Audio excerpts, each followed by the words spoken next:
우리가 이 수련회 때마다 하드 트레이닝 하는 이유가 있어요.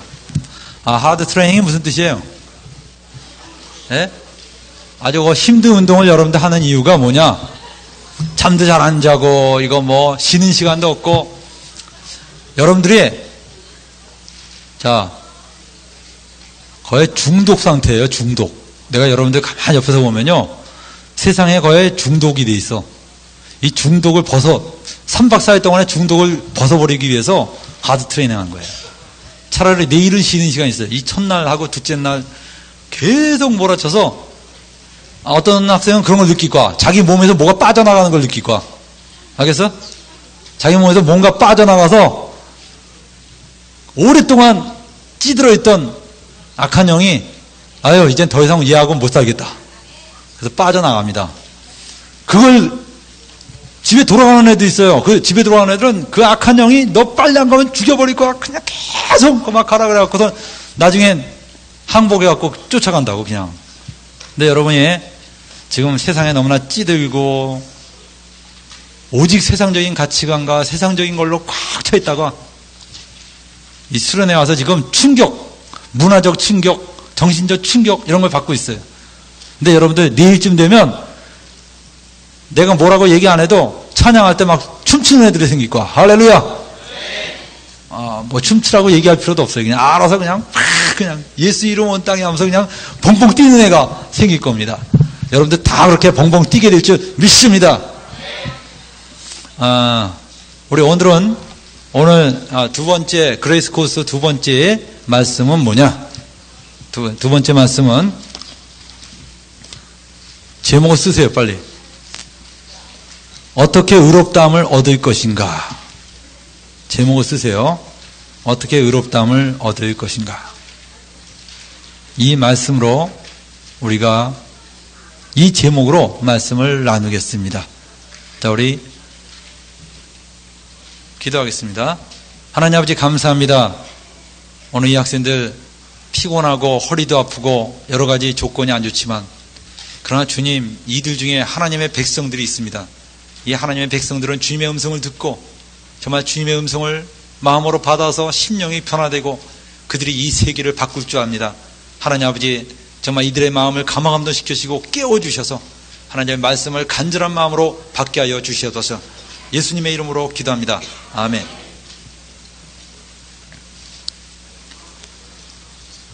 오늘은 이 제목으로 여러분 말씀을 나누겠습니다. 여러분도 한번 질문을 던져봅시다. 지금 죽었을 때 하나님 앞에 당당히 설 수 있는 학생 손 들어보세요. 난 하나님 앞에 조금도 부끄러움 없이 당당히 설 수 있다. 내리세요. 방금 손 든 사람들이 성자들입니다. 여러분들 성자로 이렇게 가까이서 보기가 쉽지가 않을 거예요. 그죠? 여러분들 하나님 앞에서 내가 당당할 수 있다는 거, 그 정도가 되려면 어느 정도 단계에 올라가야지만 하나님 앞에서 당당히 내가 설 수 있을까? 여러분들 하나님 앞에서 당당히 설 수 있으려면요 조건이 있습니다. 어떤 조건이 있어야냐면 죄가 하나도 없어야 돼요. 하나님이 정말 전자현미경으로 날 이렇게 뒤져봤을 때 내 속에서 죄가 하나도 발견되지 않아야지 그 사람은 하나님 앞에서 당당히 설 수 있는 사람입니다. 만약에 죄가 하나라도 발견된다면 그 사람은 그 죄 때문에 절대로 하나님께 용납될 수가 없어요. 이렇게 하나님 앞에 당당히 서려면요 죄가 하나도 없이 흰 털같이 흰 눈같이 완전히 깨끗함을 받아야지만 하나님 앞에 당당히 설 수가 있습니다. 근데 여러분들 하나님 앞에 과연 나는 그렇게 깨끗이 100% 죄사함을 받았느냐? 한번 물어보겠어요. 여러분들 중에 나는 죄를 100% 사함받아서 0.0001%도 남아있는 게 없다. 난 모든 죄를 다 용서받았다. 라고 믿는 사람 손 들어보세요. 내리세요. 와, 놀랍습니다. 이렇게 많은, 우리 수련회 기간 동안에 이렇게 많이 들어본 게 드문 것 같아요. 자기는 죄가 조금은 있는 것 같다. 손 들어보세요. 조금 있는 것 같다. 내리세요. 이 사람들도 참 놀라운 사람입니다. 자기는 죄가 많이 있다. 내리세요. 아유, 놀라운 사람입니다. 이 사람들도. 자기 죄투성이다. 네, 내리세요. 여러분들, 오늘 이 죄 문제를 좀 분명히 해결하고 갔으면 좋겠어요. 저는요, 좀 믿어요. 예수님이 정말 살아계신 분입니다. 하나님이 진짜 살아계시는데 여러분이 오늘 이 진리를 깨닫고 믿음으로 오케이 하는 순간에 심령이 바뀝니다. 바뀌어요. 알겠어요? 하나님이 여러분을 바꿔놓으십니다. 근데 여러분들 오늘 선생님이 하는 말씀을 좀 잘 들을 필요가 있어요. 여러분들 1505년도에 7월달인데 비가 억수같이 쏟아지는 날이었습니다. 그때 젊은 두 청년이 들판을 걸어가고 있었어요. 유명한 청년입니다. 이 두 청년의 이름이 누군지 좀 이따가 밝혀주겠어요. 이 두 청년이 걸어가고 있다가 갑자기 번개가 번쩍 하더니 한 청년이 벼락을 맞고선 그 자리에서 죽었어요. 새까만 숯덩어리가 된 겁니다. 그때 남은 청년이 너무 놀래갖고 그 자리에 펄썩 주저앉으면서 하나님께 막 기도했어요. 하나님, 나 좀 살려주세요. 나 살려주시면 내 평생을 하나님을 위해서 드리겠습니다. 간절히 기도했어요. 생각해 보세요, 여러분. 둘이 같이 가다가 옆에 친구 벼락 맞아서 죽으면 어떨까? 예? 아니, 멀쩡했던 애가 갑자기 숯덩어리가 돼갖고서 그냥 완전히 그냥 뭐라 그러나 그거 군고구마가 된 거야, 얘가. 얼마나 놀라겠어요. 정말 충격이죠. 그래서 이 막 살려달라고 그랬어요. 근데 벼락이 다행히 이 청년에겐 떨어지지 않았어요. 이 청년은 거의 다리가 부들부들 떨린 상태로 그 들판을 겨우겨우 벗어났습니다. 그래서 그는 하나님과 약속한 대로 그는 수도사가 되었습니다. 이 청년 이름이 누구냐? 마틴 루터입니다. 이 루터라고 들어본 적 있어요? 예. 근데 이 마틴 루터가 그 다음서부터 수도사 생활을 하는데 마틴 루터가 처음 만난 그 하나님은 어떤 하나님이냐? 벼락을 때려서 죽이는 하나님이었어요. 그냥 이 벼락에 튀겨 죽을 놈들아 이러면서 그냥 아무튼 죄가 이만큼만 발견되면 벼락을 쳐서 죽이는 하나님, 얼마나 무서운 하나님이에요. 그래서 이 마틴 루터가 그때부터 하나님한테 잘 보이려고 그때부터 마틴 루터가 인간이 할 수 있는 모든 일을 그는 하기 시작했습니다. 그는 어떻게 했느냐? 정말 그는 맹물과 빵 한 조각으로 하루를 살기도 하고 옷은 딱 한 벌만 달랑 걸쳐 입고 잘 때는 돌베개 베고 자고 딱딱한 나무베개 베고 자고 그리고선 그는 가난과 금식, 철야 그리고 자선사업 이 모든 거에 자기 몸을 다 들였어요. 근데도 마음속에 아직 멀었다 하는 생각이 드는 거예요. 그래서 루터가 그때부터 어떻게 했느냐? 자기 죄를 하나님 앞에서 100% 다 사함받아야 되는데 100% 어떻게 사함받을 수 있을까 고민하다가 캐톨릭에서 고해성사라는 게 있습니다. 들어본 적 있어요? 신부한테 가서 자기 죄를 고백하는 거예요. 그래서 이 루터가 수도사가 돼갖고 신부한테 가서 자기 죄를 고백하기 시작했습니다. 나는 내가 죄를 100% 용서받을 때까지 다 고백하겠다 결심을 하고 매일같이 신부를 찾아가서 자기 죄를 고백했어요. 어려서부터 아주 그냥 기억이 나는 그 순간까지 다 꺼내갖고 자백을 하고 또 자백을 하고 또 고해를 했어요. 한 번은 루터가 몇 시간을 고백했냐면 6시간을 고백한 적이 있어요. 6시간. 6시간을 딱 고백했는데 더 놀라운 일은 그 6시간을 듣고 있는 신부입니다. 그 당시에 수도사들은요 그런 게 몸에 뱄어요. 아주 이 극기가 그냥 막 이런 높은 계단을 무릎으로 막 이렇게 무릎 찢겨지면서 올라가고 막 이런 게 훈련돼 갖고 6시간 고백하는 걸 다 듣고서 그냥 안 와서 졸고 있었는지도 모르죠. 아무튼 그냥 6시간을 고백하고 한 번은 6시간을 고백하고 진짜 오늘 뿌리를 뽑겠다 그러고선 다 고백했습니다. 뿌리 다 뽑겠다. 이 죄 뿌리를 다 뽑겠다 이거. 그래서 다 고백하니까 신부가 말합니다. 마지막으로 더 이상 고백할 게 없나? 루터가 말합니다. 없나이다. 그러니까 주 예수의 성부 성자 성령의 이름으로 네 죄를 사하노라. 그러니까 돌아가라 그랬어요. 그러니까 루터가 이제 벌떡 일어나서 이렇게 자기 숙소로 돌아오는데 고백하지 않은 죄가 또 떠오른 거야. 아, 그걸 잊어버리고 있었어. 그 순간에 루터가 비명을 질렀어요. 루터는 미치기 시작했습니다. 왜냐? 인간이 아무리 고백해도 끝이 없어요. 하나님 앞에 죄를 100% 용서받으려면 고백을 해야 되는데, 고백을 하려면 기억력이 좋아야 돼. 근데 인간의 기억은 몇 프로 기억하는지 아세요, 인간이? 이 인간의 기억은요, 10%를 기억 못해요, 자기 죄에. 인간들은요, 죄를, 여러분들 내가 종이 다 나눠주고, 죄 다 써내! 그러면 여러분들 죄 못 써내는지 알아? 한심한 것만 써낸다니까? 못 써내는지 알아요? 뭐, 친구 볼펜 떼먹고 안 돌려준 거. 뭐, 이런 것만 잔뜩 써내요. 그냥 뭐, 친구 마음을 뭐 상하게 한 거, 뭐, 이런 것만 잔뜩 써내지, 진짜 중요한 죄. 내 마음이 교만한 거, 내 마음이 음탕한 거, 내 마음 속에 남을 속이려고 하는 마음, 이런 것들은 하나도 안 써놓는 거야. 그런 것만. 인간들은요, 죄를 고백하라 그래도 고백할 줄도 몰라요, 인간들은. 그러니까 루터가 그때부터 미쳐가기 시작했어요. 아무리 고백해도 내 죄를 100% 용서받을 길이 없는 거야. 그래서 나중에 루터가 뭐라 그랬냐? 마침내 루터는 하나님에 대해서 증오하기 시작했어요. 하나님을 미워하기 시작했어. 그래서 루터가 이렇게 말했습니다. 차라리 태어나지 않았더라면 좋았을 것을. 하나님을 사랑하라고 나는 오히려 그분을 미워해 그랬어요. 난 하나님을 증오한다 그랬어요. 왜냐? 아무리 노력해도 하나님은 멀리 가서 인상을 팍 쓰면서 아직 멀었어. 그렇게 말씀하시는 것 같아요. 그러니까 그냥 하나님이 나중엔 너무너무 지겹고 지긋지긋한 거야. 그래서 나 하나님을 증오한다 그랬어. 그런 루터가 거의 반미치광이로 살다 보니까 그 수도 원장인 슈타우피츠라는 사람이 있습니다. 이 슈타우피츠라는 사람이 굉장히 참 신앙이 좋은 사람이었어요.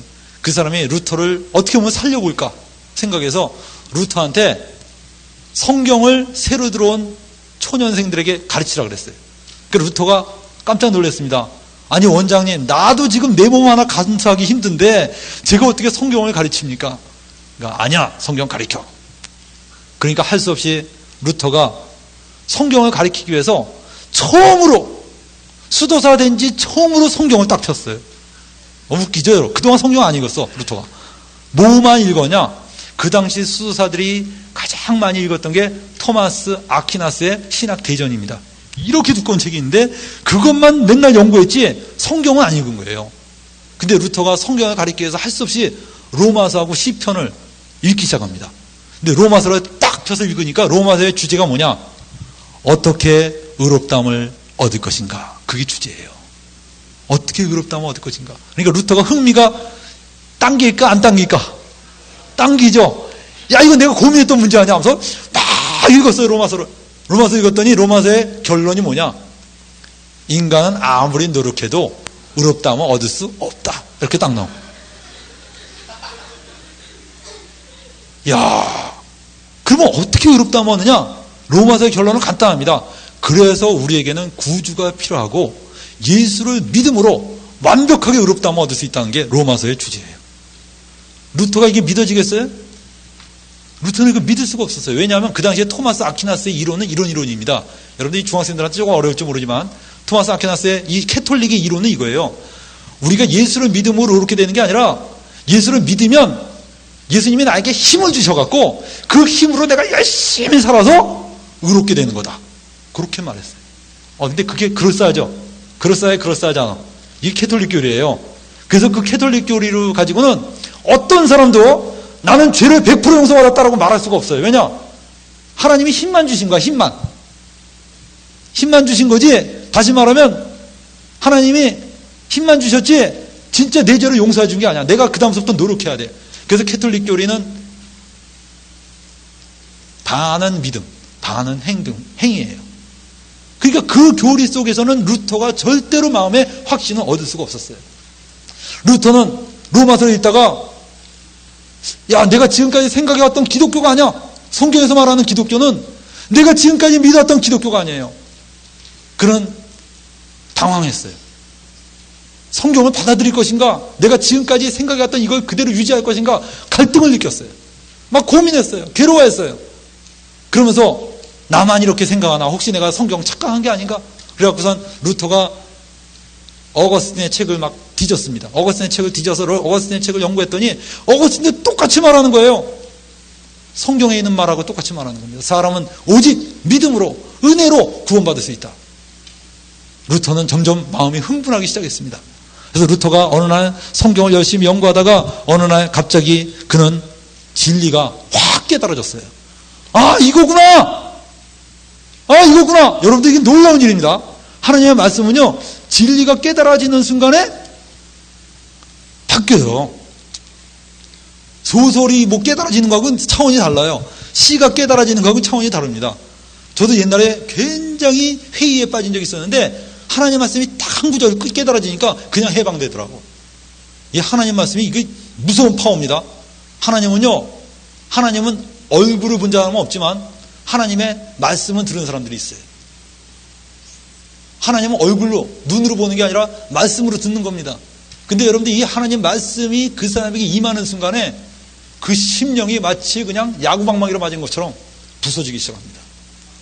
그래서 여러분들, 오늘 이 시간에 정말 어떻게 우리는 의롭다함을 얻을 것인가, 이것에 대해서 여러분이 아주 깊은 관심을 가지고 이걸 독파해야 돼요. 그래서 오늘 이 시간이 끝나고 났을 때 여러분은 자신있게 말해야 됩니다. 맞습니다.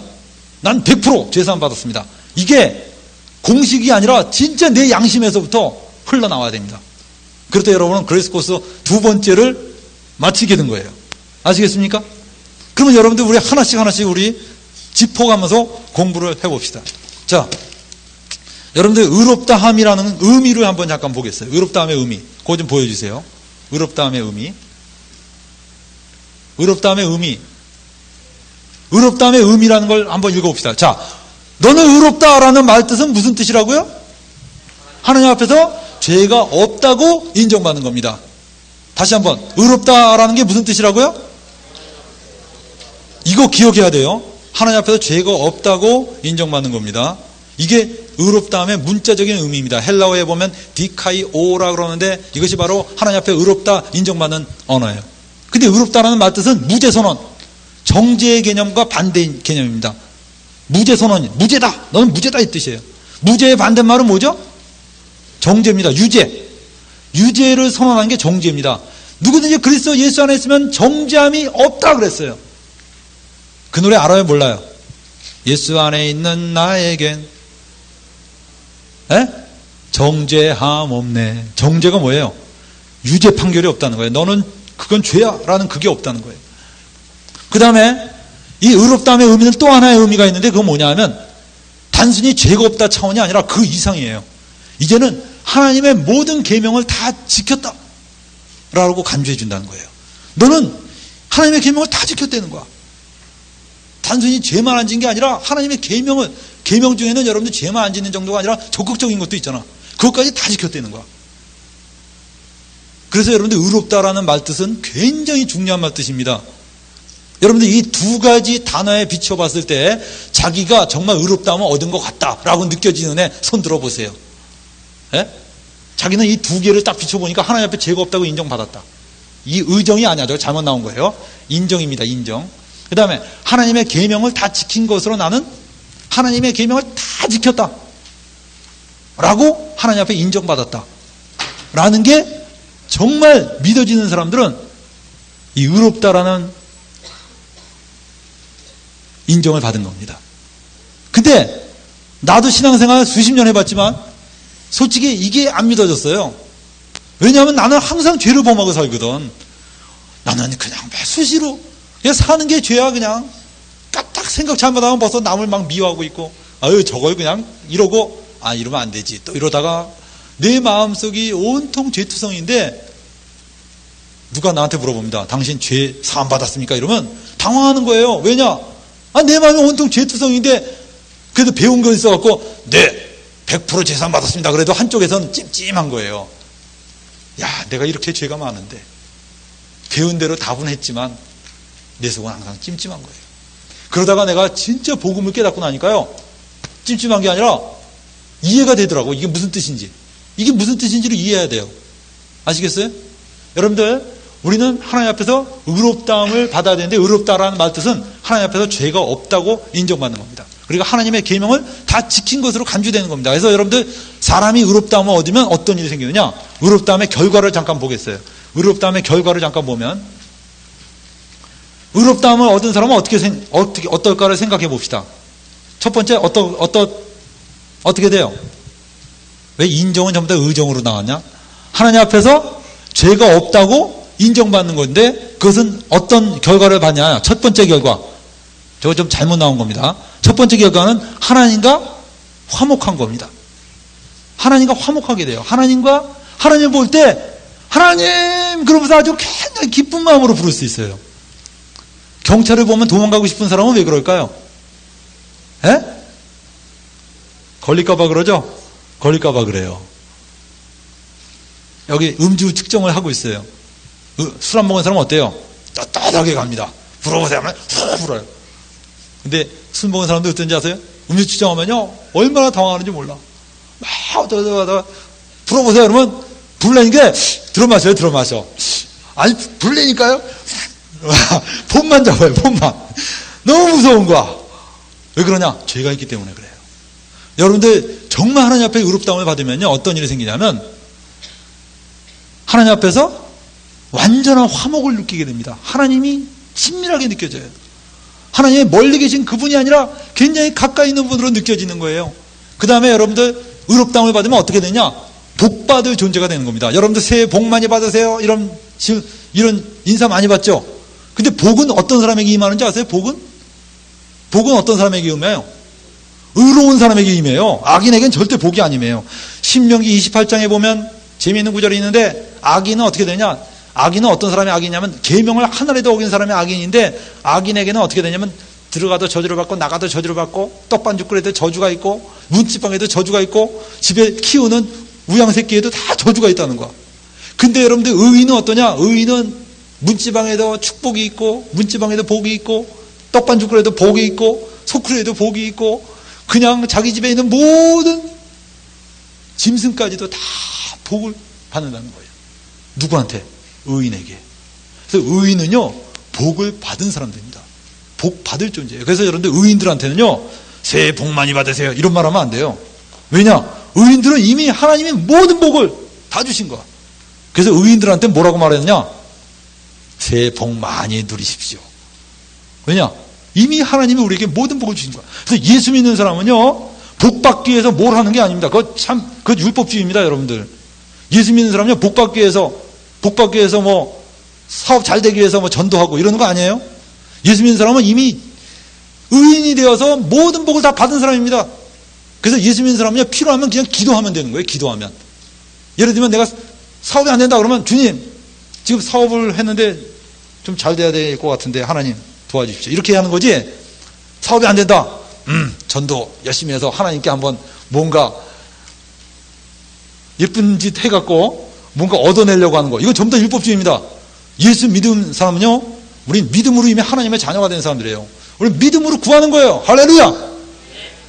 대학 잘 가기 위해서 교회 봉사 열심히 하는 애들 이거 전부 다 엉터리입니다. 알겠어요? 예수 믿는 사람은요 대학 잘 가고 싶으면 주님 저 이번에 제가 아무리 인생을 따져본 때 서울대학을 가야지 될 것 같습니다. 도와주십시오. 그렇게 그냥 당당하게 기도할 수 있어요. 왜냐? 나는 이미 믿음으로 의롭게 됐기 때문에 그래요. 아시겠어요? 그런데 그래서 우리 예수님 믿는 사람들 하나님 나라 백성이 어떻게 살아가는가 이 방식을 잘 깨달아야 돼요. 근데 여러분들 그 다음에 의인이 되면 어떻게 되느냐? 하나님 앞에 당당해지죠. 하나님 앞에 당당해집니다. 그 다음에 심판에 이르지 않죠. 심판을 왜 받겠어요? 의인인데. 그 다음에 죄사함으로 말미암은 구원을 정말 누릴 수 있습니다. 이 모든 것이 의인이 없는 축복들입니다. 근데 그러면 사람이 어떻게 의롭다함을 얻는가? 의롭다함을 얻는 방법. 자, 의롭다함을 얻는 방법 두 가지가 있는데 그 중에 첫 번째 방법을 내가 얘기하겠습니다. 첫 번째 방법. 한번 읽어보세요. 시작. 아니, 계명을 지킴으로 제목을 읽어야지. 시작. 여러분들 성경에는요 사람이 의롭게 되는 방법이 두 가지가 적혀 있어요. 이거 혼돈하면 안 됩니다. 잘 들으세요. 사람이 의롭게 되는 방법이 두 가지가 적혀 있는데 첫 번째 방법은 뭐냐? 계명을 지킴으로 의롭게 되는 방법이 있습니다. 이걸 성경은 뭐라고 그러냐면 행위로 의롭게 됐다고 얘기하고 이걸 다른 말로 자기의라고 그럽니다. 자기의. 써놓으세요. 자기의. 이걸 뭐라고요? 자기의라고 그럽니다. 그래서 성경에 보면 여기 한번 성경 한번 다 같이 읽어봅시다. 마태복음 19장 17절 시작. 예수께서 가라사대 어찌하여 선한 일을 내게 묻느냐? 선한 이는 오직 한 분이시니라. 내가 생명에 들어가려면 계명들을 지켜라 그랬어요. 너 천국에 가고 싶냐? 계명을 지키라는 거야. 그리고 네가 정말 죽도록 노력해서 죄를 하나도 범하지 말고 완벽하게 살아서 천국에 가라는 거예요. 또 에스겔서 20장 11절에 보면 사람이 준행하면 그로 인하여 삼아 얻어 내 율례를 지며 내 규례를 알게 하였고, 다시 말하면 사람이 이 율법을 지키면 삶을 얻을 수 있다고 얘기하고 있어요. 이것이 성경에서 말하는 의롭게 되는 방법 중에 첫 번째 방법입니다. 거기다 써놓으세요. 1번 계명을 지킴으로 의롭게 되는 방법. 그게 1번이에요. 1번이라고 딱 써놓으세요. 1번 계명을. 레위기 18장 5절 너희는 나의 규례와 법도를 지키라. 사람이 이를 행하면 그로 인하여 살리라. 나는 여호와니라. 분명히 성경에 이 말씀이 적혀 있습니다. 근데 여러분들 잠깐 주목하세요. 근데 사람이 계명을 지켜서 의롭게 되는 게 가능할까요? 사람은요, 계명을 지켜서 자기가 노력해서 하나님 앞에 의롭게 되려면 어떻게 해야 되느냐? 성경에서 말하는 율법이 약 600가지가 된다고 합니다. 600가지. 그 600가지를 한 개도 어기면 안 됩니다. 한 개라도 어기는 순간에 그 사람은 뭐가 되느냐? 죄인이 되는 거예요. 여러분도 한번 물어봅시다. 우리나라에서 감옥에 가려면 죄를 몇 개를 범하면 감옥에 갈까요? 1번 1개, 2번 2개, 3번 3개, 4번 5개 이상. 자, 1번 손 들어보세요. 2번 5개 이상이라는 애들은 굉장히 도덕관념이 떨어지는 애들입니다. 어떤 사람이 감옥장 이 판사한테 잡혀왔는데, 판사님 저는 억울해요. 뭐가 억울하냐? 저는요 도둑질하지도 않고, 그 다음에 남의 거 등쳐먹지도 않고, 죄라고는 오직 딱 하나 지었는데 사람 하나 죽인 겁니다. 제가 감옥에 가야 됩니까? 여러분들, 그 사람은 지금까지 정말 깨끗하게 살았는데 딱 사람 하나 죽였어. 감옥에 가야 돼 말아야 돼? 가야죠. 여러분들, 죄 하나만 범하면 그 죄 하나가 그 사람을 다 죄로 물들이는 거예요. 여러분은 그럴 거예요. 아, 너무해요. 너무합니다. 근데 그건 여러분의 기준입니다. 여러분들요, 인간이 얼마나 기준이 희미하냐면, 살인자들끼리 모여서도요, 감옥에서 어떤지 알아요? 살인자들끼리 모여서도, 살인범끼리 모여서 그럽니다. 저놈은 진짜 나쁜 놈이야. 나는 그래도 사람 죽일 때 고통 없이 팍 죽이는데 저놈은 즐긴다는 거야, 막 이렇게. 인간도 아니라 그래요. 근데 우리가 볼 때는 다 인간도 아니야, 거기. 근데 자기네들끼리도 맨날 비교합니다. 그리고 그 도둑놈들도 다 말하는 거 보면요, 다 이유가 있고 변명이 있고, 말 들어오면 진짜 걔는 도둑질 안 하면 안 될 것 같아. 다 그렇게 해서. 그러니까 인간들 기준으로는요, 의인이 웃기는 거예요. 도둑놈끼리 모여서도요, 아유, 쟤는 너무나 마음이 약해서 안 돼. 쟤는 너무 착해서 쟤는 안 된다고. 요번에 일에선 제일 좀 빼고, 쟤는 그냥 망이나 보는 애로 참자고. 우리가 볼 땐 걔도 아주 나쁜 놈이야. 근데도 인간들끼리는 서로 도토리 키재기 하는 거예요. 근데 여러분들 하나님 앞에 딱 쓰면요, 하나님은 국물도 없어요. 하나님은 여러분들 눈높이 기준으로, 너희들 기준으로 이렇게 재판하고 그러잖아요. 하나님은 딱 하나님 기준에서 재판하는 겁니다. 저는요, 그래서 종종 사람들이 그럽니다. 아유, 저 죄 요거밖에 안 졌는데, 이런 사람들은 내가 가장 예를 많이 드는 게 그거예요. 너 말이야, 밥에다 누가 똥을 요만큼 비볐어. 요만큼. 많이도 아니야, 요만큼. 너 그 밥 먹겠니? 그럼 그냥 얘가 이러면서, 선생님 지저분해요, 더러워요. 너 먹겠냐? 절대 안 먹지. 근데 여러분들, 하나님은요, 여러분이 요만큼만 죄가 있어도 하나님 구투하십니다. 근데 여러분은 그럴 거예요. 요만큼인데요, 여러분이 볼 때는 요만큼이지만 하나님 볼 때는 진짜 가증한 겁니다. 여러분이 혼자만 알고 있는지 한번 솔직히 말해보세요. 여러분이 혼자만 알고 있는지 한번 노트에 누가 적어갖고 그걸 여기다 뿌렸어. 그럼 걔는 아마 도망칠 거예요. 자기 혼자만 알고 있는지 학교에 딱 게시판에 걸렸어. 모든 애들이 열람해보니까 이게 어떤 놈이냐? 이렇게 나쁜 놈이 있냐? 우리 학교에? 여러분들, 이 세상에서 자기 혼자만 알고 있는 죄가 공개됐을 때 부끄러워하지 않는 사람이 누가 있어요? 인간은 다 죄인이에요. 그래서 여러분들 하나님이요 인간들에게 율법을 주신 목적이 있어요. 율법을 왜 주셨는지 알아요? 율법 알죠? 율법. 십계명을 비롯한 그 모든 법을 왜 주셨는지 알아요? 인간들이 얼마나 교만한지 전부 다 잘난 줄 안 거야. 하나님, 제가요 꽤 괜찮은 사람입니다. 그러면서 그냥 하나님 앞에 전부 목을 뻣뻣이 세우고 있는 거야. 그러니까 하나님이 그래? 좋아, 너희들 참 괜찮은 사람이라고 그랬지? 그럼 이제부터 내가 명령하는 거 지켜봐. 그래서 딱 계명을 주셨어요. 제1계명. 나 외에 다른 신을 섬기지 말라 쭉 나오는데 그 다음에 뭐냐? 내 부모를 공경하라. 도둑질하지 마라. 간음하지 말라. 살인하지 말라. 남의 것을 탐내지 말라. 쫙 주셨어요. 그래? 한번 지켜봐라. 그러니까 인간들이 딱 보니까 뭐 당연한 거야. 부모를 공경하라. 부모 공경하라면 이게 말이 됩니까? 인간이 부모를 공경 안 하면 그때부터 타락하기 시작하는 거예요. 두 번째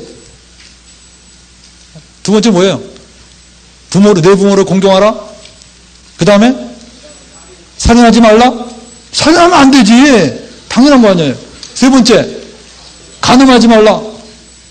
아니 막 그냥 아무 여자하고 막 자고 말이야. 아무 남자하고 막 자는 거야. 요새 이 간음죄 짓는 애들이 굉장히 많아요. 그 다음에 네 번째, 도둑질하지 말라. 도둑질하면 안 되지 당연히. 다섯 번째, 탐내지 말라. 남의 거 탐내면 되겠어요? 안 되죠? 딱 주셨어요. 그러니까 인간들이 그때부터 간단한 예를 들어볼까? 친구가 볼펜이 10자루 있어요. 미국에서 아빠가 사왔대. 그럼 여러분들 즉시 뭐라 그래요? 나 한 자루만 주라. 인간이 그래요, 여러분. 탐심입니다, 탐심. 사람들이 얼마나 시기심이 많은지 몰라요. 어떤 사람은요, 집을 2억에 샀는데 1년 만에 3억에 팔았어. 돈 번가 안 번가? 1억을 벌었어, 1억을. 근데 그 사람이 알아두었어요. 왜 알아두었냐? 글쎄, 그 집을 팔았는데 그 팔니까 한 달 만에 1억이 또 오른 거야. 그러니까 알아두었어. 여러분들 인간들이 얼마나 욕심이 많은지 몰라요. 1억 번 걸로 만족하지 않고 꼭 자기가 팔고 나면 그 집이 떨어져야 돼, 그 다음엔. 그럼 그 집 사는 사람은 뭐가 돼요? 꼭 그 집이 떨어져야 돼. 아주 인간들의 마음이 얼마나 악한지 몰라요. 인간들은요, 이기적이고, 교만하고, 시기심 많고, 질투 많고, 자기하고 똑같은 애 누가 칭찬하면요, 못 봐요. 같은 가족이라도요, 부모님이 동생 칭찬하면요, 언니가 입에 벌써 거품이 확 돕니다. 인간은 그렇습니다. 이게 인간이에요. 여러분 인정 안 하세요? 하나님이 보실 때 인간이 의롭게 된다는 건 불가능해요. 그래서 하나님이 우리 인간들을 불쌍히 여기셔서 자, 너희도 이렇게 해봐라 하는데 안 돼. 그래서 하나님이 뭘 하셨느냐? 계명을 지킴으로 의롭다함을 얻는 방법에서 하나님이 나중에 평가를 내렸어요. 그래, 너희들 그동안 잘했지? 시험 본 거 한번 보자 하면서 쫙 봤더니 그 시험이 몇 점 나왔냐? 빵점 나온 거야. 다 빵점. 빵점. 얘는 그래도 좀 잘했겠지. 딱 보니까 빵점이야. 빵점, 다 빵점 나온 거야. 그래서 하나님이 내리신 결론이 뭐냐? 죄를 범치 않는 인생은 세상에 아주 없느니라. 아주 없다는 거야, 하나님이. 그 다음 거 한번 다 같이 읽어봅시다. 시작. 여호와께서 하늘에서 인생을 굽어 살피사 하나님을 찾는 자가 있는가 보려 하신즉 다 치우쳤으며 함께 더러운 자가 되고 선을 행하는 자가 없나니 하나도 없도다.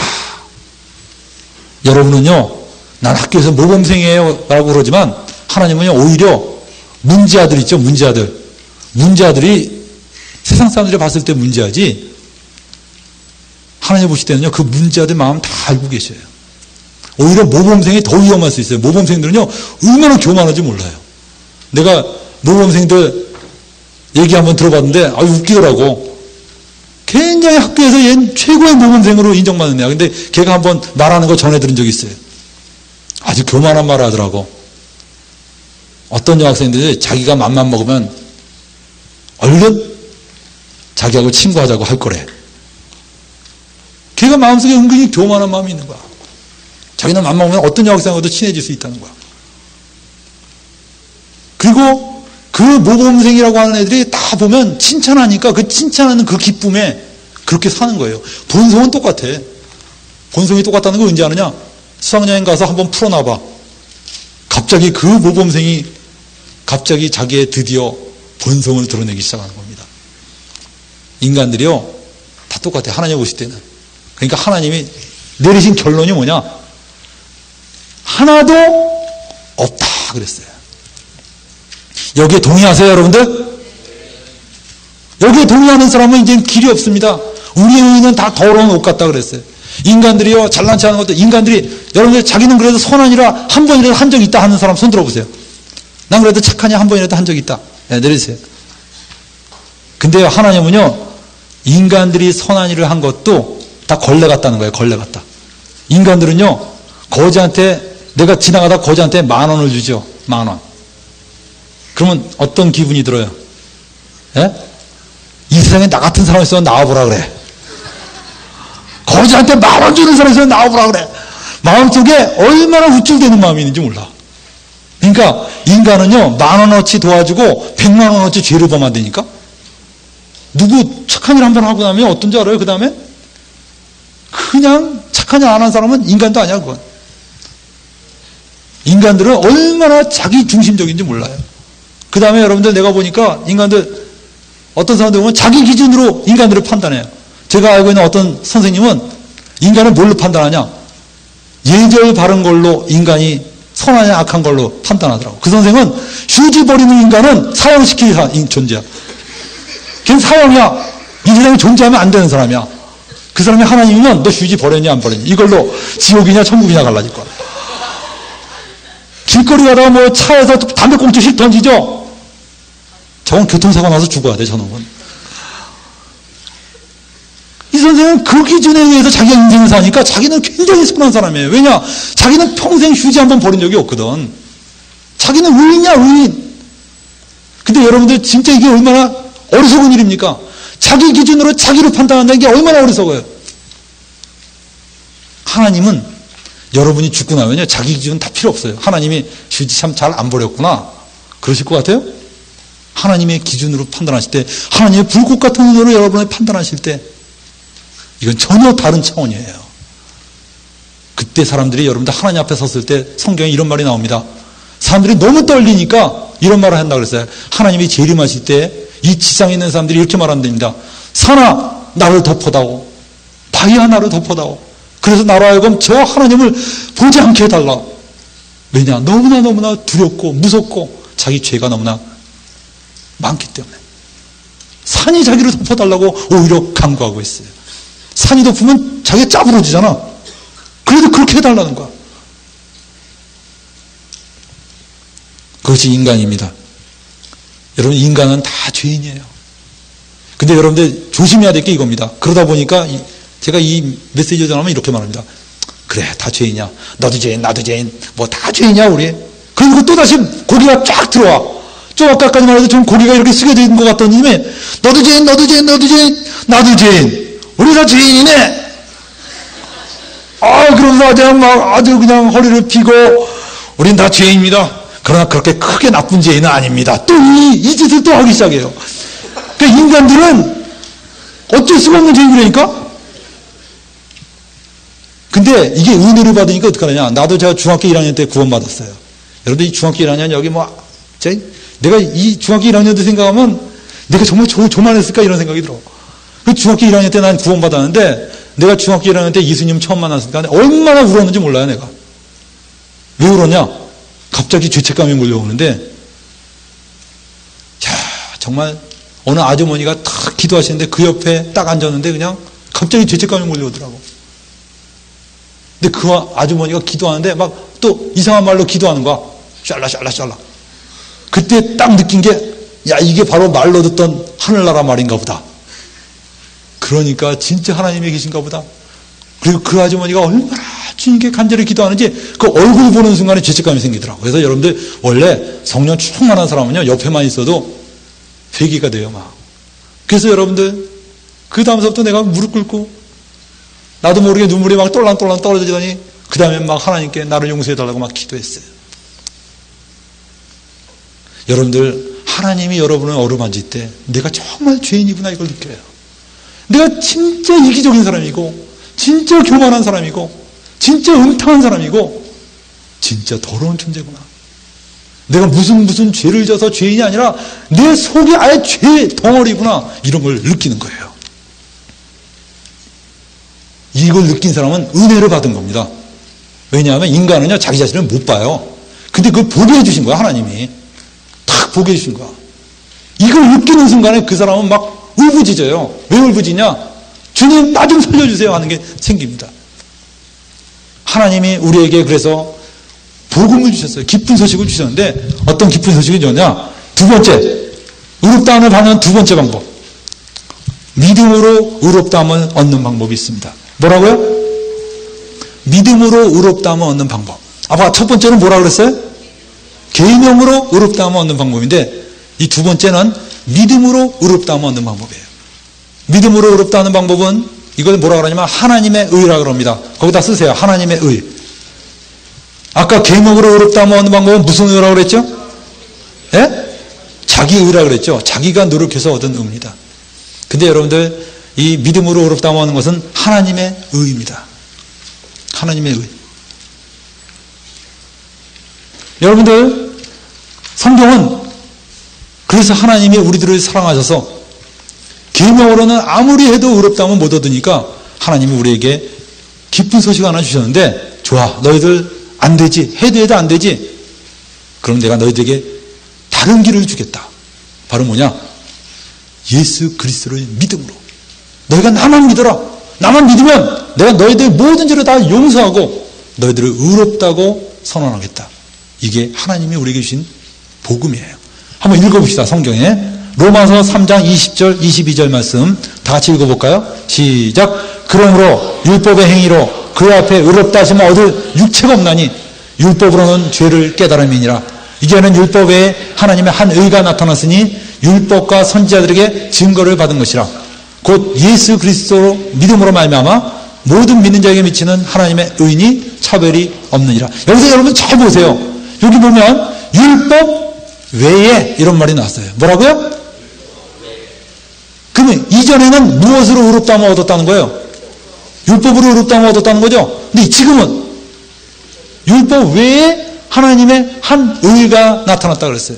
그 율법과 선지자들에게 증거를 받은 것이다. 율법과 선지자들에게 증거를 받은 것인데 예수 그리스도를 믿음으로 의롭다함을 얻을 수가 있다는 거예요. 할렐루야! 여러분들 대학을 들어가는데 뭘 보고 들어가요? 수능시험을 보고 들어가죠? 수능시험을 보고 들어갑니다. 수능시험을 보고 들어가는데 1학기, 3학년 1학기에는 수능시험을 안 보고 내신 성적으로만 들어갑니다. 그러니까 수능이 아닌 내신 성적. 근데 최근에 우리 반에 하나가 의대를 꼭 가야 되겠는데 의대 가기가 그렇게 힘들어요. 얘가 내신 성적이 전교 1등이에요. 근데 이 의대를 들어가려는데 그렇게 의대 들어가기 어렵더라고. 그러다가 어느 의대를 하나 붙었어요. 내가 구체적인 얘기를 안 하겠습니다. 의대를 하나 붙었어.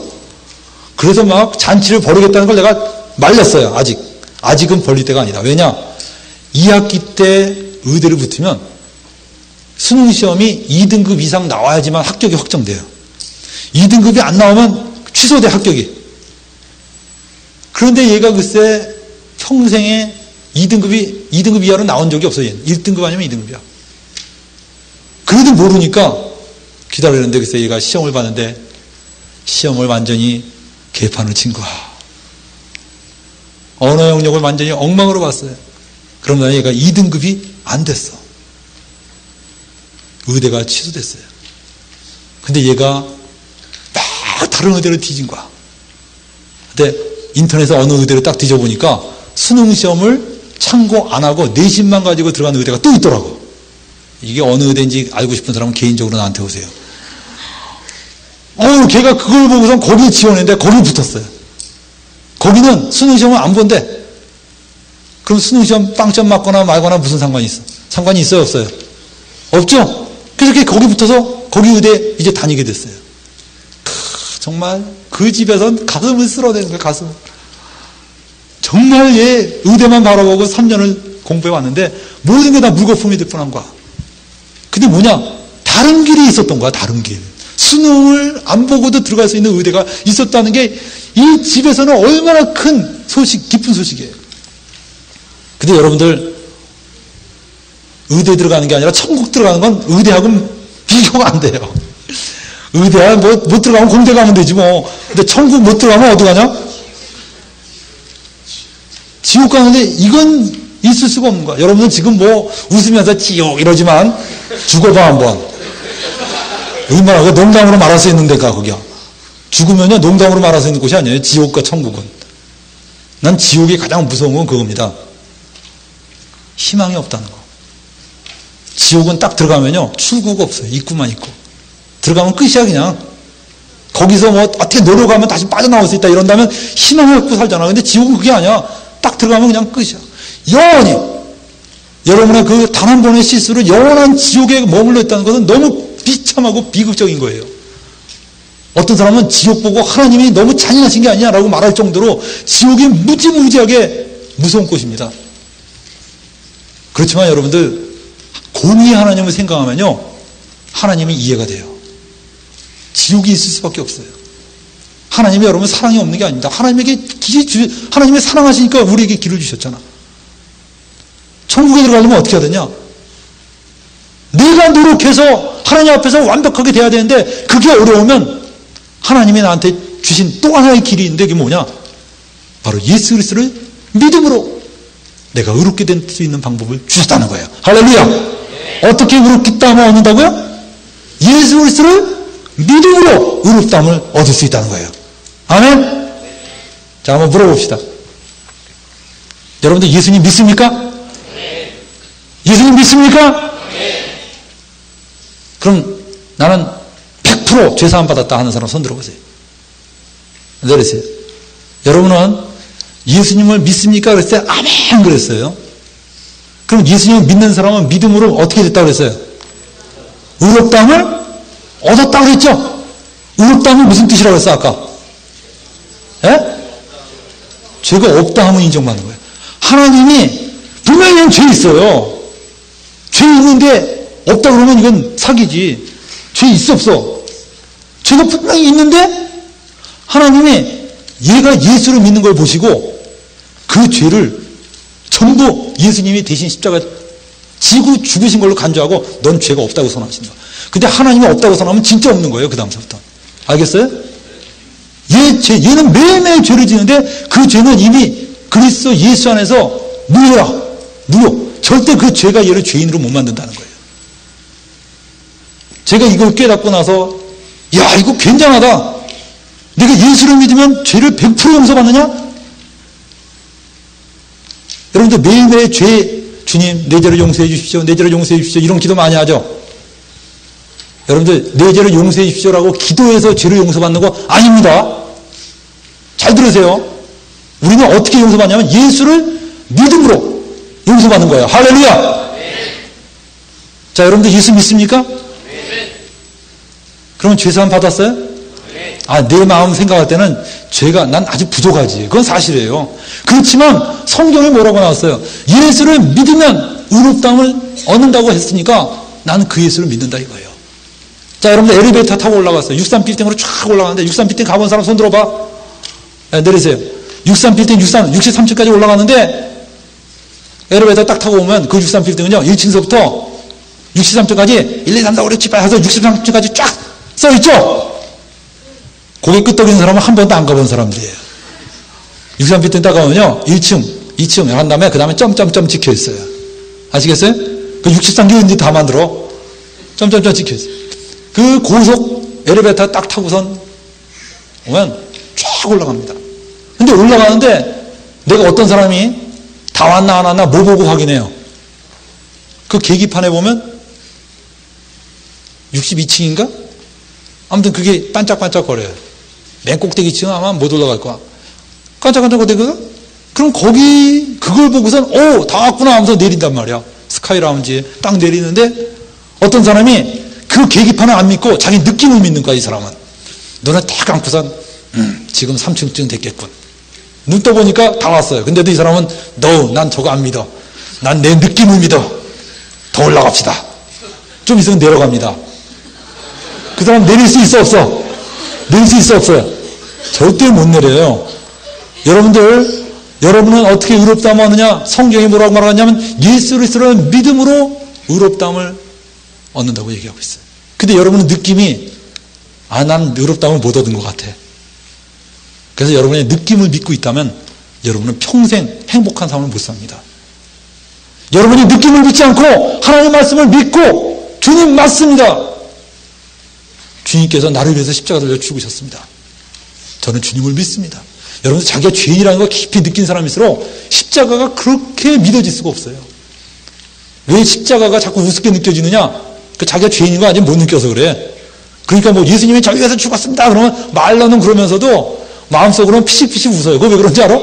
아직 죄인인 걸 못 느낀 거야. 진짜 죄인인 걸 느낀 사람은요, 십자가가 너무너무 고마운 거야. 주님이 나를 위해서 죽으셨다는 게 얼마나 고마운 사실인지 몰라요. 예수를 믿음으로 우리가 의롭다함을 얻은 거예요. 할렐루야. 저는 여러분들 예를 하나 들어봅시다. 탕자의 비유에서 탕자의 비유를 한번 성경 구절을 한번 보여주세요. 탕자의 비유. 탕자의 비유 알죠? 어느 큰 부자에게 아들이 2명 있었어요. 이게 아닙니다. 2 아들이 있었는데 저 한번 보세요. 근데 첫째 아들, 둘째 아들이 있었는데 누가 망나니였어요? 둘째가 망나니였어요. 이 둘째가 아버지한테 오더니 그럽니다. 아버지, 저한테 올 재산을 미리 나눠주십시오. 야, 이런 죽지도 않았는데 아버지한테 재산 미리 나눠달라는 거야. 이건 뭐 문제아 중에 문제아죠. 요즘 학교 같으면 정말 이건 문제아로 내놓은 학생이에요. 제가 학교에 있으면서 얼마나 문제아들이, 웃기는 문제아들이 많으냐. 집에다 전화하죠. 부모가 그럽니다. 걔요, 나도 어쩔 수가 없어요. 학교에서 알아서 하세요. 그런 부모들이 있어요. 그게 한두 명이 아니야, 그런 부모들이. 걔 알아서 하세요. 그리고 이런 걸로 전화하지 마세요. 하면서 딱 끊어요. 학교 선생님은 입이 딱 막히는 거야. 이거 어디 가서 오세요? 아니, 이건 야단치면 부모님이 와서 막 그래도 눈물도 흘리고 그러면 그래도 얘를 벌주는 효과가 나잖아. 근데 부모가 걔 퇴학시키면 퇴학시키세요. 이런 걸로 전화하지 마세요. 하면서 딱 끊으면 선생님은 그냥 입이 딱 막혀서 그냥 어쩔 줄을 모르는 거야. 그리고 막 어떻게 하면 좋으냐. 기가 막힌 거야. 근데 여러분들, 이 탕자가 아마 그 정도 탕자였던 것 같아. 아버지한테 재산 달라고 딱 그러니까 아버지가 참 한심하거든. 그렇지만 재산을 나눠줬어요. 그러니까 이 재산을 가지고 먼 나라로 갔다 그랬어요. 먼 나라. 며칠 못 돼요. 둘째 아들이 재산을 담아가지고 먼 나라로 갔다 그랬습니다. 왜 먼 나라로 갔을까요? 에? 가까운 데 안 가고 왜 먼 나라로 갔을까? 이제 아버지한테 간섭 안 받으려고 먼 나라로 갔어요. 거기서 호랑방탕하게 살았다 그랬습니다. 호랑방탕하게 살고 그 다음엔 다 호랑방탕하게 살다 보니까 어떻게 됐어요? 돈이 다 떨어졌어요. 이젠 먹을 게 없는 거야. 그러니까 이 청년이 어떻게 하느냐, 돼지 치는 사람으로 취직을 해서 그는 돼지가 먹는 지엽열매를 뜯어서 먹는 겁니다. 여러분들 돼지가 먹는 지엽열매, 저 옛날에 손양호 목사님 있죠? 손양호 목사님이 너무나 어렵게 생활하실 때 길거리 가는데 글쎄 길 가는데 소가 똥을 싸는데 소똥에 콩깍지가 아직 까지지 않은 채로 그냥 나온 게 있더래요. 소똥에서 그걸 빼갖고선 까서 그걸 빼먹었다는 얘기를 들은 적이 있어요. 그분이 그렇게 고생하면서 그럼에도 불구하고 주님 부인하지 않고 일제시대 때 배 움켜쥐면서까지 주님을 따랐어요. 근데 여러분들, 이 사람은 그 반대야. 주님을 따르라고 이게 아니라 자기가 호랑방탕하게 써서 돼지우리까지 가게 된 거야. 근데 이 사람이 지엽열매 뜯어먹다가 가만 보니까 자기 굶어 죽게 됐거든. 이 사람이 죽기는 싫었는지 어떻게 생각했냐, 가만 집으로 돌아가자니 자존심이 허락을 안 해요. 집으로 어떻게 돌아가? 이 재산 다 쓰고. 그래서 이 아들이 고민하다가 갑자기 아이디어가 떠올랐어요. 무슨 아이디어가 떠올랐냐? 그거야! 우리 아버지 집에는 일꾼이 많은데 그 일꾼들은 먹고 사는 거는 지장이 없다. 그래, 내가 아버지 집에 일꾼으로 취직하자. 아들이라고는 참아 못하고 일꾼으로 취직하자. 그래, 드디어 아이디어가 떠오른 거야. 이게 희망이 보이는 거예요. 그래서 이 아들이 뚜벅뚜벅 그 마을로 왔어요. 여러분들, 그 마을로 왔을 때 그 아버지가 밭에서 일하고 있다가 멀리서 보니까 상거가 먼데, 이러니까 뭐냐면 상대방 거리가 멀다 이거예요. 상대방 거리가 먼데 아버지가 딱 보더니 알아보는 거예요. 아버지가 저게 내 아들이구나. 다 떨어진 거지 옷을 입고 터벅터벅 걸었는데 아들이야. 이 아버지가 이 죽일 놈아 재산 어디다 쓰고 이제 이 모습으로 돌아오냐, 돌아가라 이랬다면 아마 이 아들은 동산에 올라가서 목매달아 죽었을지 몰라요. 근데 이 아버지가 그걸 보더니 과거 일을 묻지 않고 돌아왔다는 사실 하나만으로 너무 기뻐서 막 뛰어가더니 그 아들을 부둥켜 안는 거예요. 그러더니 하인을 부릅니다. 하인들도 다 오라는 거야. 그래서 하는 말이, 야, 이 아들 옷을 깨끗이 갈아입혀라. 여러분들, 하인들이 깨끗한 옷을 입었을까요? 이 아들이 깨끗한 옷을 입었을까요? 예? 하인이죠? 여러분들, 이 하인이 누굴 가리키는지 아세요? 여기서 아버지는 바로 하나님이시죠. 천사는, 하인은 뭡니까? 천사들이에요. 하인들이 그냥 깨끗한 옷을 입고 탁 왔습니다. 이 거지가 누구예요?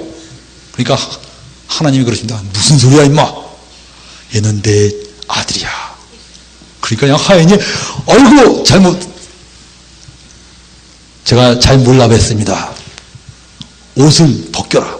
옷을 벗기라는 게 뭔지 알아요? 모든 죄를 다 사하시는 거예요. 아버지한테 돌아오니까 모든 죄를 다 사하시는 거예요. 옷을 벗겨라. 그리고 그에게 어떤 옷을 입히라 그랬어요? 여기 딱 보니까. 예? 제일 좋은 옷을, 베스트 드레스를 입히라는 거예요. 제일 좋은 옷을 입히라. 그리고 살찐 송아지를 잡아라. 제일 좋은 옷을 입히라. 이게 뭔지 알아요? 의롭다함입니다. 이게 하나님이 최고의 의를 우리에게 주신 거예요. 할렐루야! 죄만 용서해 주신 게 아니라 최고의 의를 우리에게 입혀주신 거예요. 그리고 살찐 송아지를 잡고 가락지를 끼우고 아들이라는 거야 이제. 그리고 발에 신발을 신겨라. 그리고 잔치를 벌였어요. 할렐루야! 근데 이 아들이 돌아왔을 때 가장 슬퍼했던 사람이 누구예요? 괴로워했던 사람이 누구죠? 네, 바로 큰형이죠.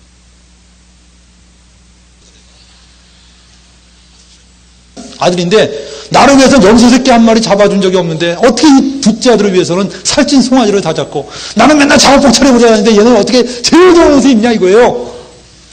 이 큰형이 막 기분 나빠서 잔치에 들어가지 않았어요. 그때 이 아버지가 와서 그럽니다. 얘야, 너는 항상 나와 함께 있으니 내 것이 다 내 것이로되 이 내 동생은 죽었다가 살았으면 내가 잃었다가 얻었기로 우리가 즐거워하고 기뻐하는 것이 마땅하도다라고 얘기합니다. 자, 여러분 한번 물어봅시다. 여러분은 둘째 아들입니까? 첫째 아들입니까? 여러분들, 첫째 아들은 누굴까요? 첫째 아들은 누굴까요? 1번, 먼저 믿은 사람. 2번, 바리새인들, 바리새인과 서기관 같은 사람들. 몇 번일까요? 먼저 믿은 사람이다. 손 들어보세요. 내리세요. 말도 안 돼요, 여러분들. 생각해 보세요, 여러분들. 첫째 아들이 먼저 믿은 사람이면 자기가 왕년에 둘째 아들로 들어간 사람이 자기가 이제는 그 옛날 기억 잊어버리고 또 박해한단 말이에요? 말도 안 돼요. 여러분들, 첫째 아들은요, 찾아봅시다, 우리. 누가복음 15장 1절을 한번 읽어보세요. 누가복음 15장 1절에 힌트가 나와 있어요. 누가복음 15장 1절 한번 찾아보세요.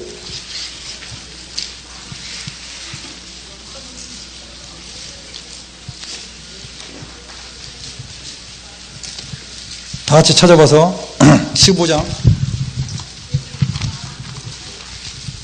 읽어보세요. 시작.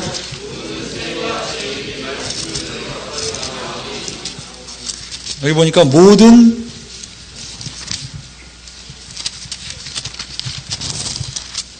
모든 세리와 죄인들의 말씀을 들어 가까이 나오니 2절 시작. 바리새인과 서기관들이 원망하여 가로되 이 사람이 죄인을 영접하고 음식을 같이 먹는다 하더라. 그러니까 3절 예수께서 저에게 비유로 이르시되 하면서 2개의 비유를 들었는데 그 중에 하나가 탕자의 비유예요. 자, 그렇다면 둘째 아들은 누구예요? 그 성경 구절에 보면 첫째 아들은 바리새인과 서기관들이죠. 다시 말하면 그 당시에 제법 사람들에게 인정받고 있는 사람들이었지만 하나님이 보실 때는 바로 그들은 옳지 않은 사람이에요. 그래서 여러분들 이 구절, 이 비유에서는 여러분이 이 비유를 오해하기 쉬운데 이 첫째 아들은요 천국에 못 들어가는 사람입니다. 천국엔 둘째 아들이 들어가요. 아시겠어요? 둘째 아들이 잘한 게 뭐가 있어? 둘째 아들이 잘한 게 뭐가 있을까요? 예? 돼지우리를 잘 쳤다. 밭 농사를 잘했다. 둘째 아들이 한 게 뭐가 있어? 딱 하나밖에 없어요. 돌아온 거예요. 빈손 들고 앞에 가 십자가를 붙드네. 의가 없는 자라도 도와주심 바라고 빈손 들고 앞에 가 십자가를 붙드는 사람이에요. 여러분들 예수님이 우리 죄를 위해서 죽었다는 게 인류에게 있어서는요 굉장한 엄청난 소식이에요. 여러분들 나를 위해서 누군가 죽어줬다는 것은 엄청난 소식입니다.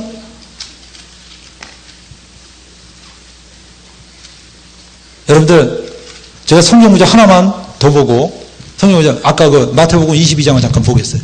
마태복음 22장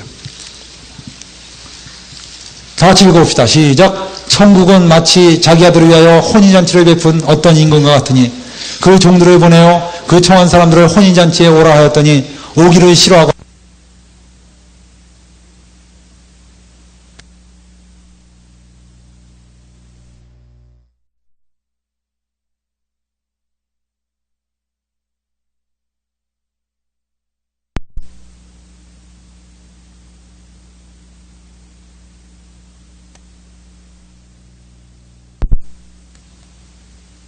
그 다음에 저희가 돌아보지도 않고 하나는 자기 밭으로 하나는 자기 상업차로 가고 그 남은 자들은 종들을 잡아 능욕하고 죽이니 임금이 노하여 군대를 보내어 그 살인한 자들을 진멸하고 그 동네를 불사르고 이에 종들에게 이르되 혼인잔치는 예비되었으나 청한 사람들은 합당치 아니하니 사거리에 가서 사람을 만나는 대로 혼인잔치에 청하여 오너라 한대 종들이 길에 나가 악한 자나 선한 자나 만나는 대로 모두 데려오니 혼인자리에 손이 가득한지라. 임금이 손을 보러 들어올세 거기서 예복 입지 않은 한 사람을 보고 가로되 친구야 어찌하여 예복 입지 않고 여기 들어왔느냐 하니 저가 유구무원이거늘.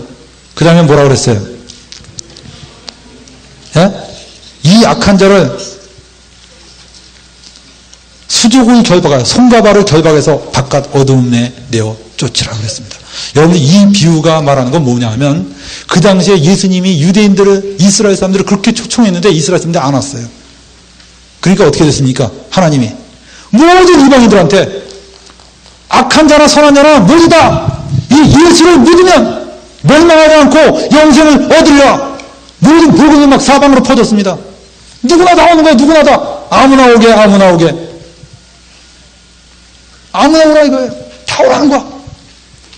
와서 생명의 샘물 마셔라. 이 잔치에 참여해라. 그래서 다 왔어요. 다 왔는데 이 임금이 딱 오니까 꽉 찼어. 못해요. 근데 글쎄 그 온 사람 중에 한 명이 예복을 안 입었어요. 임금이 화가 났어요. 이 예복이 뭘 의미할까요? 예복이 뭘 의미하죠? 예? 예복이 뭘 의미해요? 여러분들 이렇게 한번 생각해 보시면 됩니다. 옛날에는요 옷이 굉장히 비쌌습니다. 귀했어요. 그래서 옛날에는 옷이 두 벌 있는 사람은 부자였습니다. 요즘은 옷 두 벌 있는 사람 부자 아니죠? 비참한 거죠. 그 당시에는 옷 두 벌 있는 게 부자였어요. 그래서 그 당시에는 빚을 지면 담보로 옷을 담보 잡았어요. 그 정도로 옷이 귀중품입니다. 예수님이 십자가에서 죽으실 때 예수님의 옷을 사람들이 벗겨서 제비 뽑았습니다. 그 정도로 옷이 귀중품이에요. 근데 이 임금이 나가서 가난한 자, 부자, 악한 자, 선한 자 가릴 것 없이 다 왔는데 글쎄 예복 안 입었다고 쫓아냈다면 말이 돼요, 안 돼요? 예? 아니 그까지 밥 한 끼 먹여주면서 예복 입고 오라고 요구하는 이 임금이 잔인한 사람이야, 아니야? 잔인한 사람이죠? 여러분 오해해서 그래요. 여러분이 오해한 겁니다. 이 당시의 문화를 보면요, 예복을 입고 오는 게 아니라 들어오면 임금이 예복을 한 번씩 나눠줬어요. 입구에서 탁 나눠줍니다. 그럼 그 사람은요 예복을 탁 입고 들어가는 거예요. 할렐루야. 예복이 선물입니다. 자기가 갖춰 입은 게 아니야. 선물이야. 근데 어떤 사람이 딱 나눠주니까 난 이 옷이 좋아요 이러면서 그냥 자기가 입던 옷을 그냥 입고 들어간 거야. 그러니까 임금이 진노한 겁니다. 그 사람을 쫓아내라고 그런 겁니다. 여러분들 오늘날 하나님께서 우리에게 하나님의 의를 선물로 주시는데 내가 아니에요. 저는요 상당히 괜찮은 사람입니다. 제가 열심히 노력해서 나는 하나님 앞에 예쁘게 한번 보여보겠어요. 하나님이 주신 은총을 받아들이지 않는 거예요. 그럴 때 그 사람은 바깥 어두운 데 쫓겨나는 겁니다. 무슨 의미인지 아시겠어요? 자, 여러분들 굉장히 힘든 것 같아요. 근데 내가 한 가지 예를 한번 들어봅시다. 우리 다 일어납시다. 일어나서 좀 허리 운동 좀 합시다.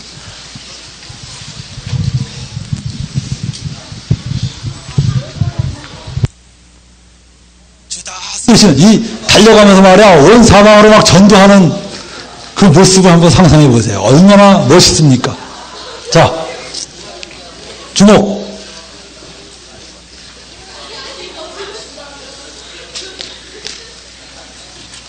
예, 여기 잠깐 집중하세요. 여러분들 지금 방금 여러분은 우리가 하나님 앞에 어떻게 의롭다하심을 얻는 것에 대해서 지식으로 배웠습니다. 근데 이게 지식이 아니라 진짜 여러분 가슴에 믿어질 때 여러분들은 인생이 바뀌고 여러분을 통해서 하나님의 능력이 역사하기 시작하는 겁니다. 제가 옛날에 제가 가르치던 학생의 학부모가 미스 전북 출신이 있었어요. 정말 근데 나이가 50세야. 그 아름다운 꽃은 다 지나가고 그래도 나이가 50세인데도 불구하고 상당히 나이가 50세가 아니라 40대 중반 정도 됐을 거예요. 그 당시에. 근데 상당히 예쁜 모습이 아직도 남아있는 사람인데 당연히 남아있지. 근데 그분이 글쎄 폐암에 걸렸어요. 폐암에 걸려서 그 사람이 폐암에 걸렸다는 소식을 듣고 참 마음이 안 됐습니다. 그래서 내가 우리 교회에 나오는 학생의 학부모인데 몇 번 대화를 나눴었어요. 근데 이분이 폐암에 걸리면서 폐암 걸리기 전에는 너무 세상적으로 재밌게 살았어요. 친구들하고 어울리고 쇼핑 다니고 그냥 너무나 재밌게 살았는데 폐암이 딱 걸리니까 정말 인생이 허무한 거야. 기가 막힌 거야. 그래서 이 아줌마가 교회를 다니기 시작했어요. 근데 교회 다니는 목적은 딱 하나입니다. 폐암이 낫기 위해서 교회 다니기 시작. 근데 여러분들 이 사람이 폐암이 걸리면 암에 걸리면 어떻게 되냐면요. 아무리 똑똑한 사람도 바보처럼 돼요. 암에 걸리면.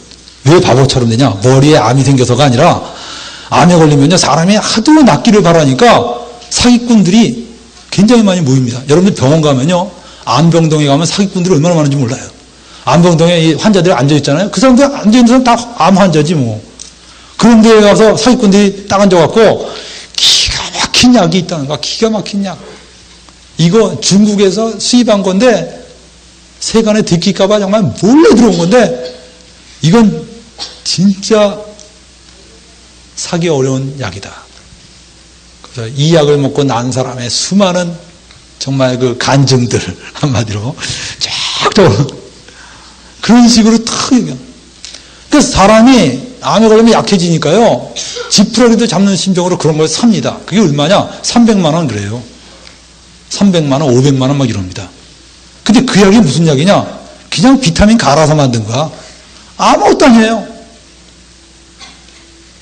무슨 이상한, 오히려 먹으면 더 몸이 이상해지는 거야. 뭐 조개 껍질 갈고 뭐 이런 걸로 막 만든 거라 먹으면 이상한 거야.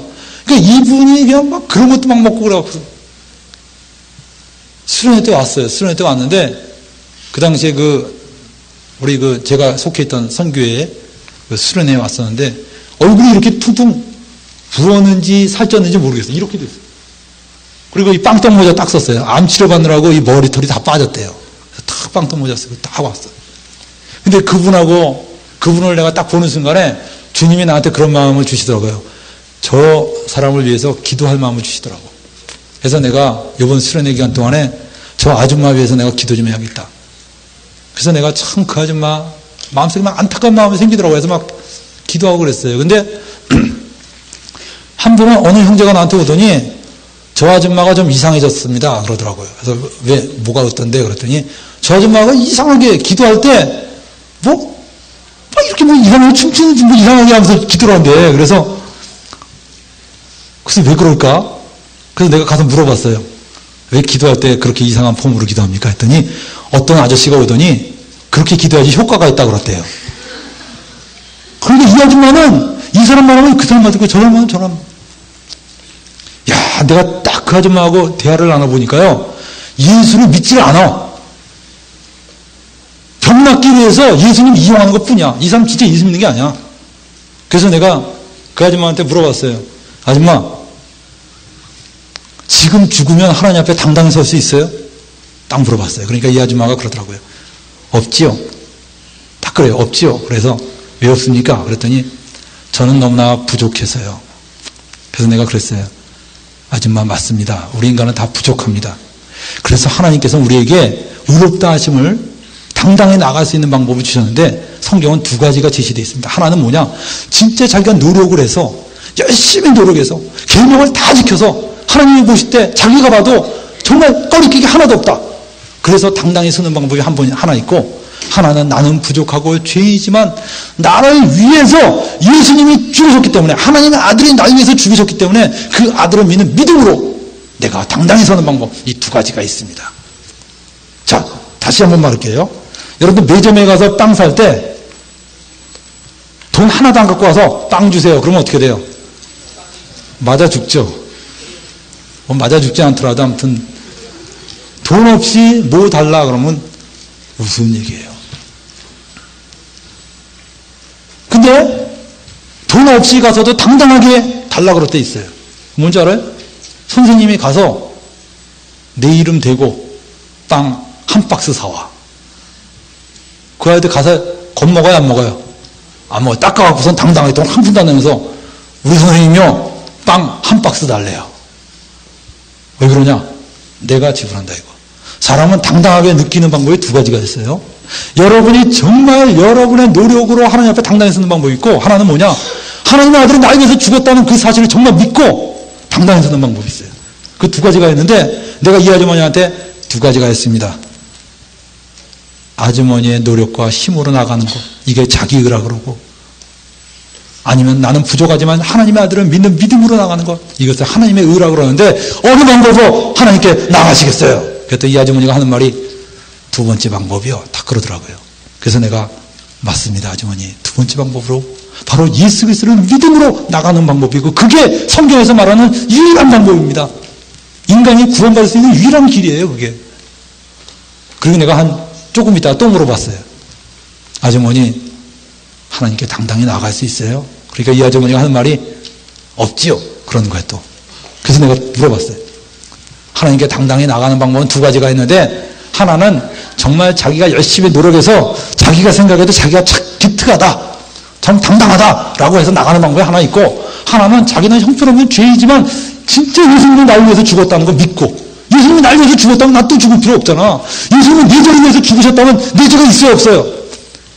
없어야 되잖아. 예수님이 내 죄를 위해서 죽었는데 난 여전히 죄 가운데 있다. 웃기는 얘기죠 이거. 진짜 예수님이 내 죄를 위해서 죽었다는 거 내가 믿고, 그 예수님 믿고 내가 당당히 서는 방법이 있습니다. 아주머니 어느 방법으로 가시겠어요? 그랬더니 이 아주머니가 두 번째 방법이요 또 그러더라고. 한 10분 있다 또 물어봤어요 내가. 아줌마, 내가 딱 3번 물어봤어. 아줌마, 하나님께 당당히 나갈 수 있어요? 그러니까 이 아주머니가 아유 그러시더라고. 왜 아유 그러시는지 알아요? 그 아주머니가 머리는 다 한 거야, 이제. 알아요, 머리는. 근데 자기는 도리가 안 되는 거야. 자기가 어떻게 노력하지 않고 예수님을 믿었다고 내가 어떻게 당당히 쓰냐, 이거. 믿어지지가 않는 거야. 그때부터 내가 그 아주머니 붙잡고 1시간에서 2시간에 걸쳐서 그냥 설교를 하기 시작했어요. 아주머니, 예수님이 어떤 분인지 아세요? 아주머니, 예수님이 그냥 착하게 살다가 하나님께 발탁돼서 하나님 아들 된 걸로 착각하시는지 모르겠는데, 예수님은 태어날 때부터 그는 하나님의 아들이었습니다. 인간이 달에 갔다 왔다는 게 위대한 게 아니라 하나님의 아들이 지구에 왔다 갔다 하는 게 위대한 사건이에요. 이건 내가 한 말이 아니고 아폴로 로켓에 탔던 우주비행사가 한 말이에요. 어웨인이라는 사람이 한 얘기로 알고 있어요. 인간이 달에 갔다 왔다는 게 위대한 게 아니라 하나님의 아들이 지구에 왔다 갔다 하는 게 위대한 사실이다. 그러면서 내가 예수님이 이 땅에 태어나실 때 비록 마구간에서 태어났지만 누가 왔느냐? 천군이 그를 대등하고 왔다.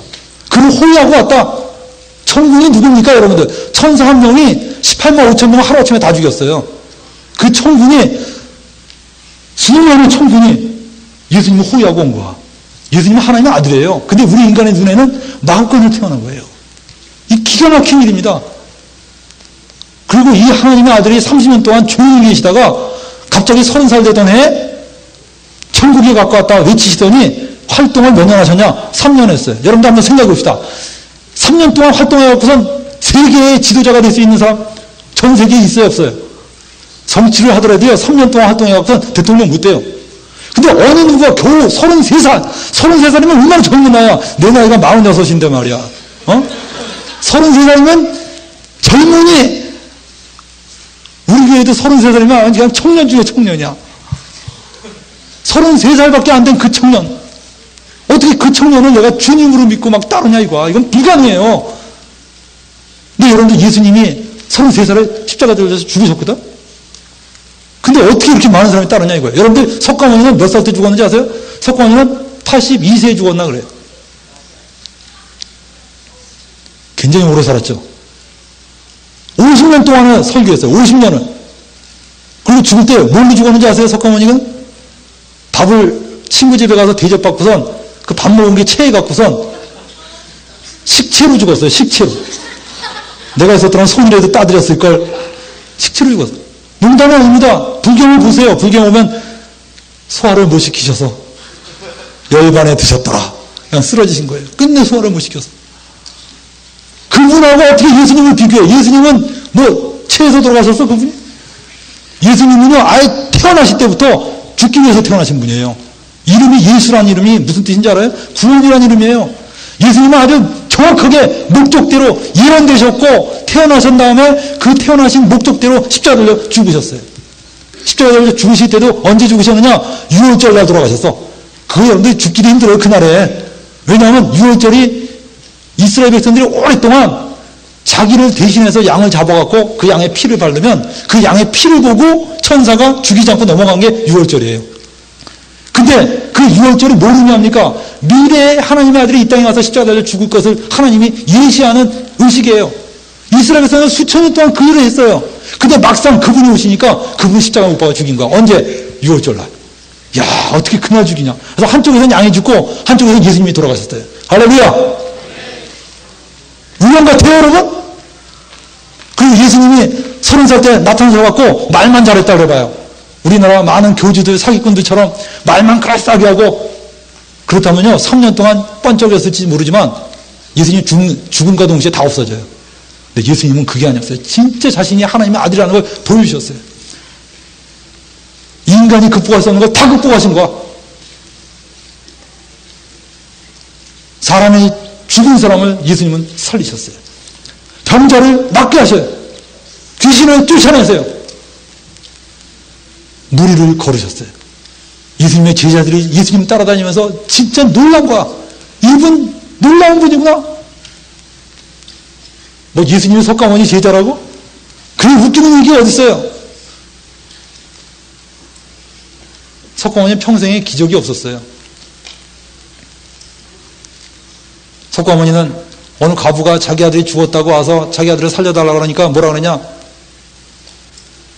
네가 마을에 내려가서 한 번도 슬픔을 당하지 않은 집에 가서 쌀을 한 줌 얻어다가 미음을 끓여서 네 아들에게 먹이면 살 것이다. 그러니까 그 아주머니가 가갖고선 온 마을을 돌아다녔는데 그런 집이 한 명도 없었어요. 힘이 빠져서 올라오니까 그럽니다. 석가모니가 겉봐라. 인간은 다 슬픔을 당하는 것. 그렇게 살라는 거야. 허무주의예요. 받아들이는 거야. 그러니까 여러분 부조는 얼핏 보면요 무력한 사람들에게 그럴싸해요. 참 멋있는 것 같아요. 근데 예수님은 보세요. 과부가 아들이 죽어서 막 울면서 가고 있어요. 예수님이 제자로 가다가 만났어. 만나니까 어때요? 멈추게 했어요. 멈추게 하더니 관뚜껑을 열더니 말합니다. 청년아, 내가 네게 말하노니 일어나라. 벌떡 일어나요. 와, 이건 그냥 말도 안 돼, 그냥 막.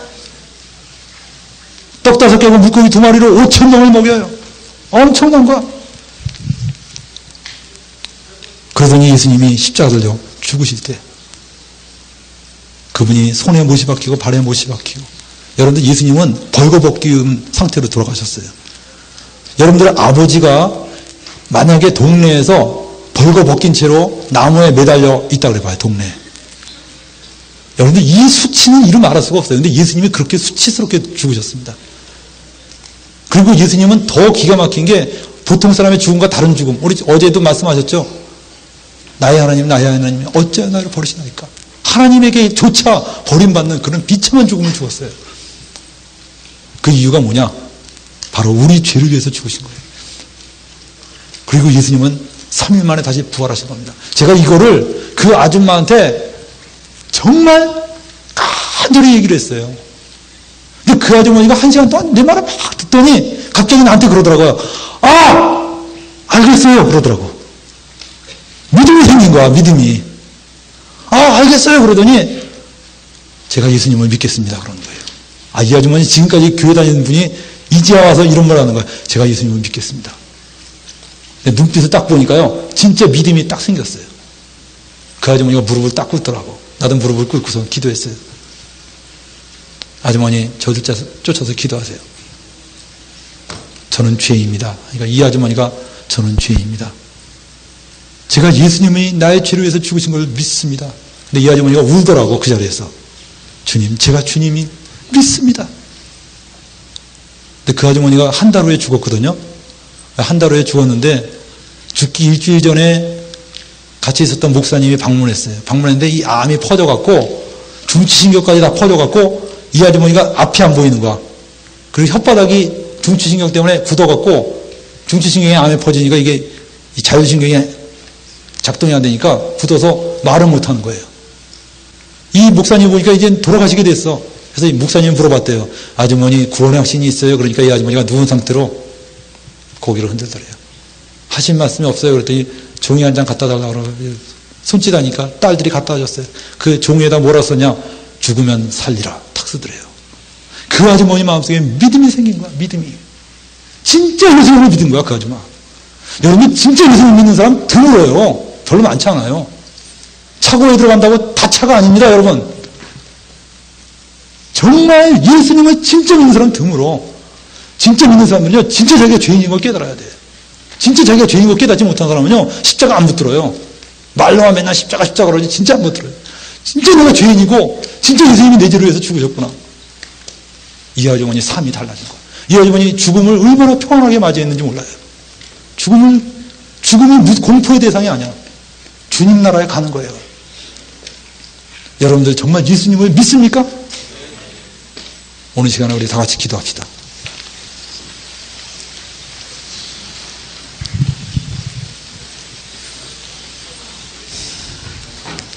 여러분에게 오늘 이 시간에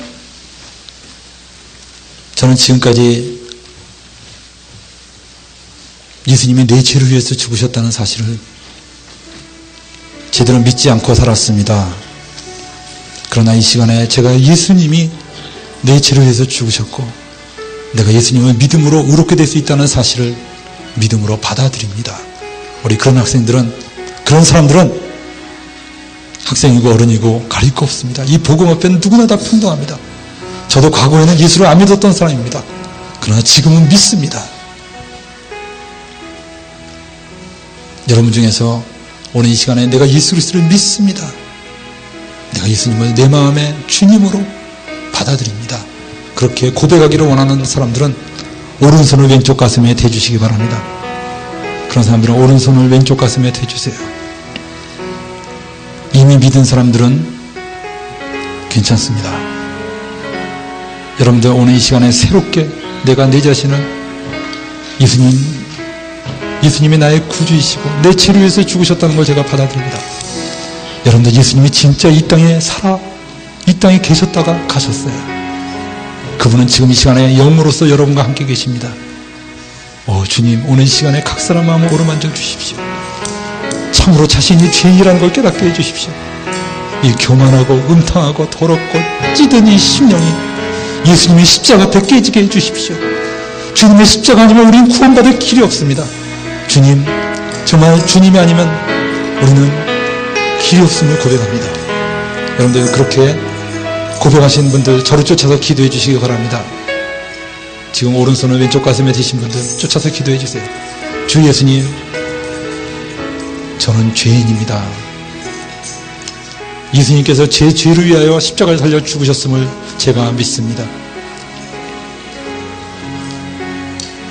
저의 모든 죄를 십자가에서 다 도말하셨습니다. 저의 모든 죄를 용서해 주심을 감사합니다. 제가 주님을 믿습니다. 주 예수님, 주님은 저의 구주이십니다. 주님은 저의 주님이십니다. 저의 인생을 주님께 맡깁니다. 저를 인도해 주시옵소서. 예수님의 이름으로 기도합니다. 아멘. 하나님 아버지, 오늘 이 시간에 예수 그리스도 영접한 각 신령들을 주님께서 축복해 주십시오. 이들이 예수를 믿음으로 옳게 됐다는 사실을 이젠 깨달을 수 있게 해 주십시오. 그냥 막연하게 생각하지 말고 진짜 예수를 믿으면 내 죄를 다 사함받는다는 사실을 깨달아 알게 해 주시옵소서. 주님, 정말 예수님을 사랑하게 해 주시고 정말 이 십자가를 붙들고 살게 하여 주시옵소서. 주님, 이들 마음속에 믿음이 뿌리를 내리게 하시고 주님의 사랑 안에 이들이 성장해 갈 수 있도록 해 주시옵소서. 예수님의 이름으로 기도합니다. 아멘. 우리 찬양 같이 한 장 부르시다. 우리 찬송가 중에